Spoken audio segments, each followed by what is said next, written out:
If you've used the filter in Excel, you know you can filter by dates, number values, or even by text. But you can also filter by color. So I've got some here that are highlighted with the background color, and I've got some here as well that I've changed the font color. And you can filter by either of these. So let's just have a go at how to use that. So I'm here on the Home tab. Across here is my sort and filtering, and I could switch it on here. Or I could go over to the Data tab and just click on Filter here under Sort and Filter. So let's do that. And when I do, you get your little drop downs here for your filtering that you're probably familiar with.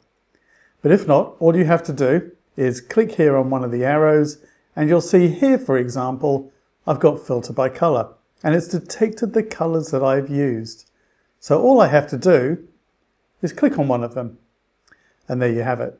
It's filtered by that color. Now I could click again, go back to Filter by Color, and I could choose those that don't have a color, so no fill. So let's choose that, and you can see it's now got all of those that don't have a color on it. Let's just do that once more, where you can go to here and then you can choose this one. How do you clear it? Well, you just go to that filter again and you choose Clear Filter from Course, and it will go. So there you have it. That's how you can do it with that. You can also do it with the font color. I could have had font colors in this column, but I put them in this one here.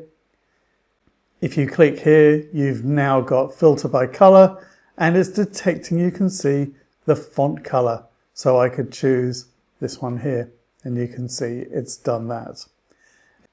And I could just go, if I wanted to, and just choose something like the default color that I've got here. Let's just choose that. Again, to clear it, I could just go here. I could choose Clear Filter from Level. The other thing I could do is also just choose Select All. So let's just do that, and it's all back. I'm just going to add in here just a background color here, just so you can see that you can have all of these in the same column. So let's just pop a couple of those in. Let's go into Level, and now Filter by Color. You can see I can filter by cell color or by font color. There you have it. It's really useful to use, and personally I use this quite often when I've got things that are highlighted. Hope you found that useful. If you do like this, please do like, share and subscribe, and come back for more. I have plenty of videos on my YouTube channel. Thanks for watching, and stay safe.